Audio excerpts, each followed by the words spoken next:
everyone, and welcome back to John Builds Iconic Models. Okay, so a little bit of a Victory update today. I kind of want to talk about everything I've done since I did the last video, and really what I've been focusing on is all this forward section, all the bow section. I've been working mainly on the knight heads and the Boomkins. So like I say, it's quite difficult to find information about these Boomkins, but what I use, and this is kind of my bible for shipbuilding, and this is the anatomy of Nelson ship, and I picked this up around about 2 years ago, and since I've been working on this is when I really changed the construction of HMS Victory, and this when I started to realise that all I'd done from the year before was completely inaccurate. So like I say, as soon as I picked this up, this has completely changed the way I build. Like I say, I still use the instructions, but mainly just for giving you measurements. So like I say, the instructions said that the boomkin needed to be 95mm long, and that's pretty much as far as it went, and obviously a dimension of 4mm. So pretty much that's what I use the instructions for, is just a dimension, and everything else then I refer to is obviously the construction in the anatomy of Nelson ship. So I was looking for some reference pictures, really quite difficult to actually see some reference pictures, but then somebody said, oh, this is quite a nice paragraph in your anatomy of Nelson ship, and if you turn to page 133, it gives you a really nice section about the Boomkins. So I'll just give you a little piece of what obviously I was working to. It says, projecting from the head, you'll notice two short stout spears. So obviously I was referring to as the Boomkins, rather like the horns of the snail, except they point downwards instead of upwards. These are known as the Boomkins, but like I say in the instructions, it's not, they're called Boomkins, but actually in the anatomy, the Boomkins, so it's like a little bit of a different terminology. The purpose is to spread and hold down the tack and lower angle of the foresail. The inbound end of the Boomkins is octagonal, so that's the part I was really looking for. And this is when, as soon as I saw it in this book, then that's what I knew I had to do. So then I had to try and find some more difficult some pictures, but it's really difficult to try and find some. But what I ended up having to do is I managed to find a reference picture. It's actually from somebody's model. So what it's saying is the first, so this is the boomkin that's projecting from the knight head. So the first about 25 to 30mm of the boomkin is an octagonal section, so that means obviously it's tapered in 6 sides, and then it tapers off into the spear for around about another 65mm. So what I had to do is same again as like I've always do. I cut a little length for around about 120mm, and I put that onto the mini lathe. Okay, so that means that I had to obviously fabricate an octagonal section into this spear.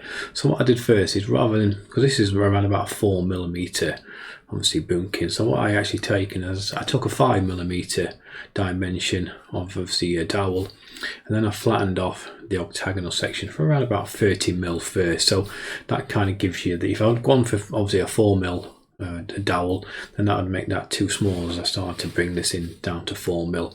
So by having a 5mm dowel and then obviously putting the octagonal section in, then I reduced that to a 4mm octagonal. So then once I've got around about 30mm, I brought it back up to the model and kind of just stepped it back around about 5mm to where obviously now you can see this little gang rail, and then I started to taper it down, and I tapered it down to around about 2.5mm on the end. And then I went back to the anatomy of Nelson ship, and then I read a little bit further more, and it gave us a bit more information. Yeah, so it says like the inbound end of the boomkin is octagonal, and the section of the end is cut at an angle so that it fares against the outer face of the knight head.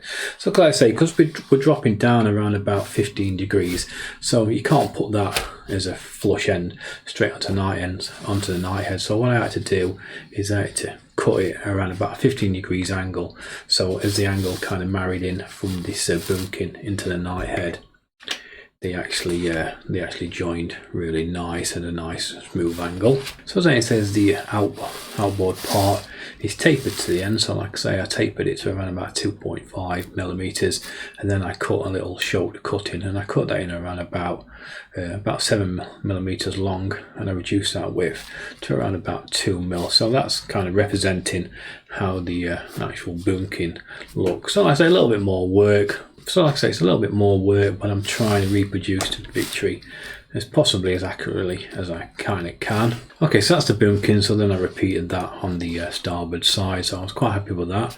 So then I had to work on some blocks, and I've not actually added any blocks just yet, because I was trying to get some better quality rope. I am in the process of looking into designs of getting my own rope machine. So, but I really wanted to progress with the build. So what I've done, I just used some of the rope out of the kit, and I made myself a couple of little blocks.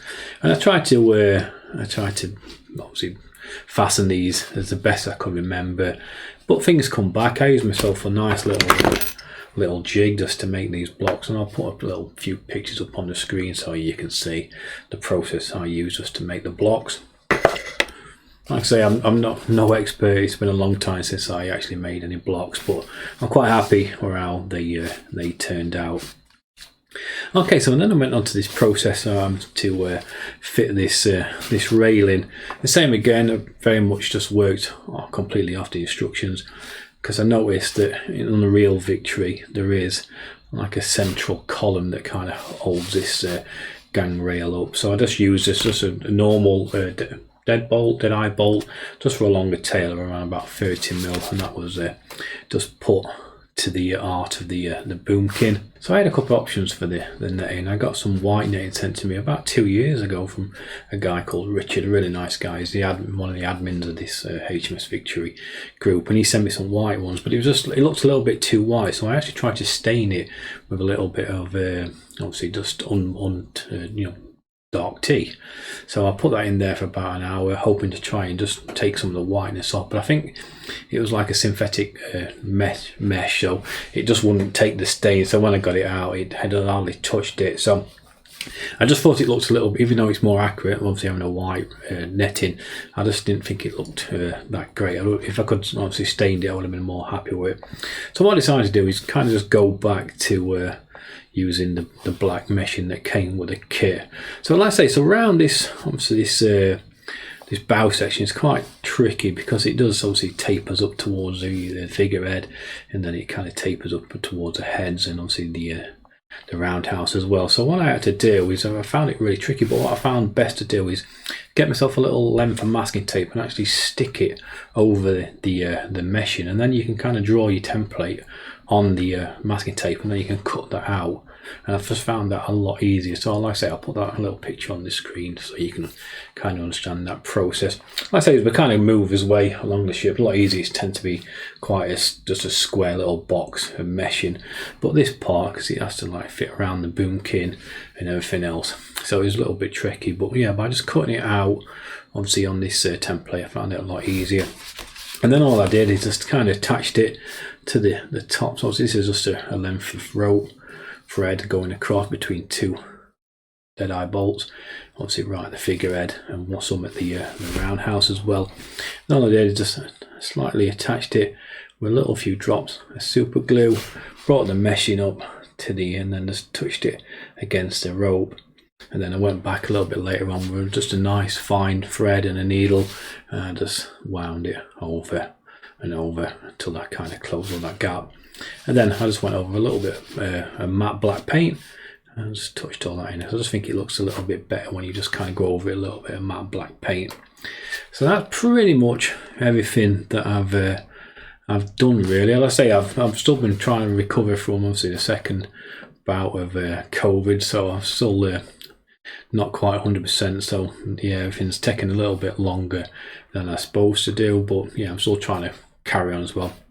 Also, I forgot to mention, there's like a little bit of an anchor bracket that I put around the boomkin as well, and I just made that out a little bit of a sheep brass, so that was quite easy. And it's just these little touches that make it just a little bit more effective. So that's like I say, so if anybody's not got this book, you've really got to try and get yourself one. If you're a serious HMS Victory model ship builder, you need to get this, and you can see where I've got a lot of bits in it. I'm not sure what version mine is. I think it's quite an older version, this one. I'll just tell you somewhere which version you have. This is a 1981 version, mine. Yeah, mine's an 8th impression. Yeah, 1981, but yeah, it has an older smell to it. But yeah, it's an absolutely fantastic book, and I just use it all the time, because my eventual goal is I would like to build myself a 184 Victory from scratch. and that's what, once I finish this one, that is, and I've got a larger workspace, that will be my next plan, is to completely build one from scratch, but a bit bigger, so I can add some just more impressive detail. Okay, so I hope you found today's video useful. Like I say, I have stepped away a little bit from the step-by-step guides, just because I want to kind of progress with the build and get it up to the rigging state. Then I can start to do some more little guides about the rigging. Still absolutely loving this build, but it's like I say to people, little things like just tying 4 blocks took around about 2 hours. I mean, that's the equivalent. I probably could have built 25 issues of the Hachette Titanic in that stage. I actually tied 4 blocks, so everything just takes so much more time with these wooden kits, but yeah, absolutely fantastic. So anyway, hope you enjoyed the video. As I say, I'm going to go and rest my throat now, because any kind of talking at the minute really aggravating my throat, but I wanted to do a little bit of an update video for you all. So anyway, thank you all for watching, take care, and I'll see you all again soon.